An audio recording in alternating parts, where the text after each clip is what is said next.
బయట ఫుల్‌గా వర్షం పడుతుంటే ఇడ్లీలు ఎవరు తింటారబ్బా అనుకుంటున్నారా? లేదండి, మా ఇంట్లో ఇడ్లీ చాలా చాలా ఇష్టమైన బ్రేక్‌ఫాస్ట్. అయితే ఇడ్లీలు, దోసలు ఈ మధ్య సాయంత్రం వేసుకుంటున్నాం. మార్నింగ్ ఏం బ్రేక్‌ఫాస్ట్ చేస్తున్నాం అనేది మళ్ళీ రాను రాను అప్‌లోడ్ చేస్తాను. ఈ మధ్య నేను వీడియోస్ పెట్టట్లేదు కదా! కొంచెం వేరే వర్క్స్‌లో బిజీగా ఉండి అప్‌లోడ్ చేయట్లేదు.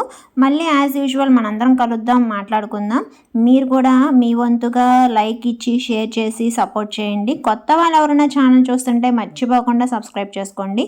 ఇంకా ఇడ్లీలు వచ్చేసరికి నేను వారానికి ఒక్కసారే రుబ్బుతున్నానండి, ఇడ్లీకి కానీ దోశలకు కానీ.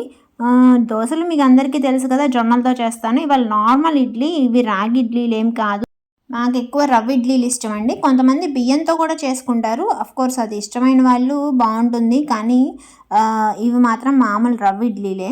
మినపప్పు ఇంకా రవ్వ, దీనికి కంపల్సరీగా పల్లి ఇంకా కొబ్బరి చట్నీ కంపల్సరీ. ఇది లేనిదే అసలు మాకు ఇడ్లీలు కానీ దోశలు కానీ దిగవన్నమాట. ఇంకా కావాలనుకుంటే కరివేపాకు, కారం అలాంటివి కూడా వేసుకోవచ్చు. కానీ ఇవాళ అసలే లేట్ అయిపోయిందని చెప్పేసి ఇంకా స్టార్ట్ చేసేసాను తింటాం. చూడండి ఎంత ఫ్లఫీగా ఉందో, చాలా సాఫ్ట్గా, చాలా బాగుంటాయి. ఇంతకు మీ బ్రేక్ఫాస్ట్ ఏం చేశారు? మా బ్రేక్ఫాస్ట్ అయితే ఇడ్లీ అండి. Thank you.